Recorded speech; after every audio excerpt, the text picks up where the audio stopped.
sobre o jogo de ontem, tá? Aliás, antes disso, você falou sobre os coleguinhas que estão dizendo que o Flamengo não vai pagar menos para os empresários e tudo mais. Não, na verdade, alguns empresários estariam incomodados, não muito felizes, Isso. porque o Flamengo quer pagar 7%. Assim, eu sei que não tem uma tabela estabelecida, mas eu pergunto: 7% de transações de bilhões de euros é pouco? Não é uma boa remuneração? Esse é o meu questionamento. E aí eu citei o mercado imobiliário só como uma referência. Você vende um apartamento de R$ 1 milhão, você vai receber o quê? No máximo 6%. Eu estou falando R$ 1 milhão. R$ 1 milhão. Sim. As negociações de jogadores são de bilhões de euros hoje em dia. Eu acho que é uma bela remuneração. Acho que é justo. Dezenas de milhões, né, Mauro? Dezenas de milhões de euros. Né? Eu aprendi uma coisa sobre essa comissão de empresários, eu até gravei um vídeo lá no canal a respeito disso. A remuneração para empresário ela pode ter três bases, né? A base na quebra do contrato, aquele valor, comprando o jogador por 15 milhões de euros, aí tem um FII sobre ele, né? Essa é a comissão. Pode ter uma base que não tem comissão sobre a quebra do contrato, só nos salários e vencimentos dos atletas, ou nos dois. Então, a conta da comissão é uma conta muito complicada, particularmente para apresentar em público, porque quando tem remuneração do jogador incluída na comissão, a conta é impossível porque o salário do jogador é privado, a gente não sabe quanto o jogador recebe, não está nos números do clube. Então, 7% pode ser um valor alto, dependendo da inclusão. Está incluindo a quebra do contrato e está incluindo todo o salário do jogador. Pode ser mais alto, pode ser mais baixo, dependendo de como é o arranjo dessa comissão. Tem esses três modelos. Comissão sobre a quebra de contrato, sobre o que era chamado de passe antigamente. Comissão apenas sobre os vencimentos do atleta, aí pode ser só salário ou salário e imagem, e pode ter as duas combinadas. E aí a conta fica complicada porque a gente não sabe, não é discriminado nos demonstrativos financeiros do clube os salários dos atletas. Aprendi nisso nessas últimas semanas. Perfeito. Mas eu também queria botar sobre essa notícia, acho que foi o Gilmar Ferreira que disse que o caixa do Flamengo está zerado. Né? Foi até uma pergunta aqui do Dudu Campos, que mandou aqui, vou dar o crédito aqui da pergunta. Mauro, é verdade? O Flamengo está sem caixa zerado nesse momento?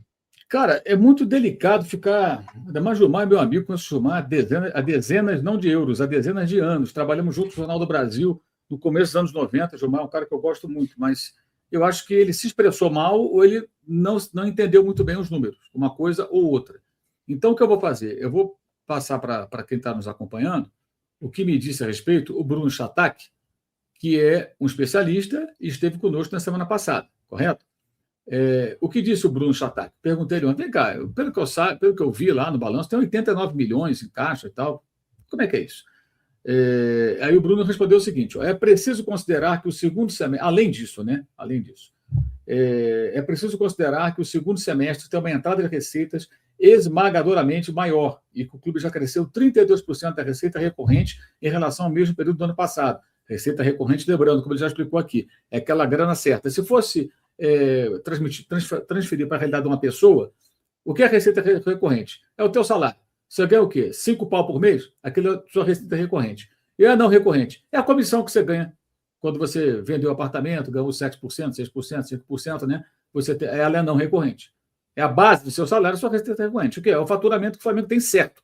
A não recorrente é a venda do jogador. Vocês não sabem se é vender jogador. Então, a receita não recorrente. Ela pode vir, pode não vir. Pode ser maior, pode ser menor. Então, a receita recorrente, que é muito importante, que é o que dá solidez, né, o faturamento da empresa, do clube, cresceu, frisa aqui o Bruno, 32% em relação ao mesmo período do ano passado, que é esse começo de ano. Aí ele frisou, sem contratar Almada e Luiz Henrique, o que vai acontecer é muito parecido com o ano passado. 6 meses de austeridade, diz o Bruno, e o clube vai bombar o caixa.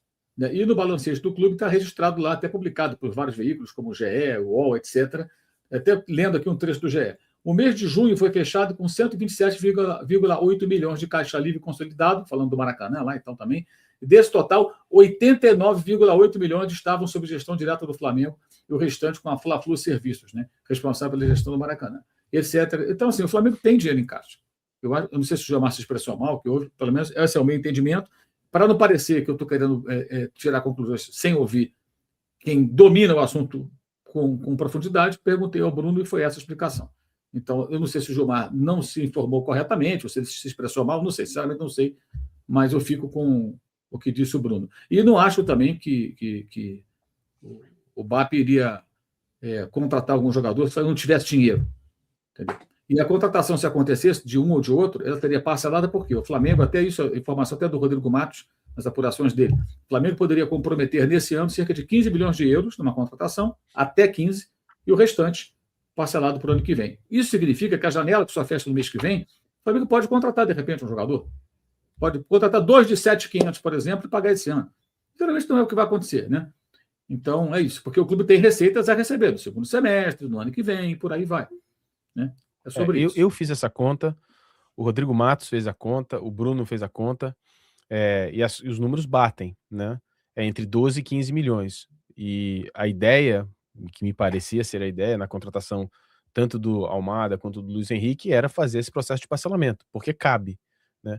Ter caixa ou não ter caixa, ter uma exposição de caixa, onde você precisa, por exemplo, fazer um empréstimo, porque você vai receber essa receita recorrente daqui a 2 meses, mas não tem agora, é uma movimentação absolutamente normal em qualquer clube, qualquer empresa. Você cobre a sua exposição de caixa com empréstimo. Não é bom, porque você paga os juros, né, mas às vezes você faz isso porque você está com um problema momentâneo de exposição de caixa. Isso não quer dizer que o time não tenha dinheiro, inclusive, para contratar.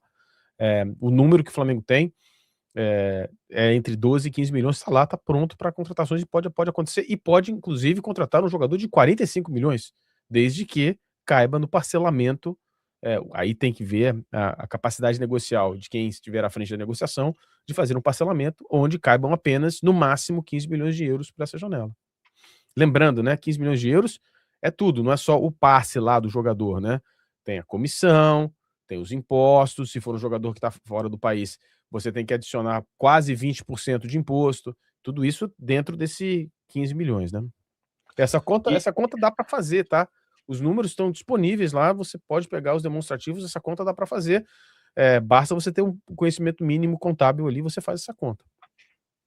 E Kika e Mauro, né? Kika já tá grande aí na tela, vai você. E teve também, e houve a informação também de que o Flamengo teria antecipado receita de patrocínio. É verdade isso? É isso. Vocês sabem algo sobre isso? É algo, eu não tenho certeza, não vi a informação correta e não me lembro se isso está no demonstrativo contábil. Mas isso é normal, você antecipa essa receita porque você está com uma exposição momentânea de caixa.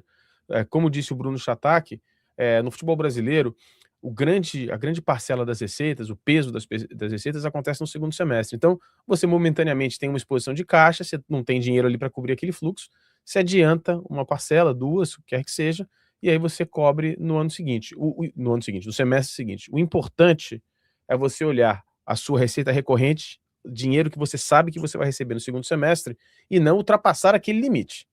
Aí, se você ultrapassa aquele limite da recorrente, você começa a... Bom, agora a gente vai ter que vender jogador, ou a gente vai ter que ganhar o título tal, para cobrir. Aí que é o momento que os clubes começam a se enrolar. Você olha para a sua receita futura, receita recorrente é aquela receita com a qual eu posso contar. Então eu conto, vou gastar porque está dentro da receita recorrente. Mas eu não tenho 100 mil reais hoje. Bom, eu adianto aqui porque eu vou receber 350 lá na frente.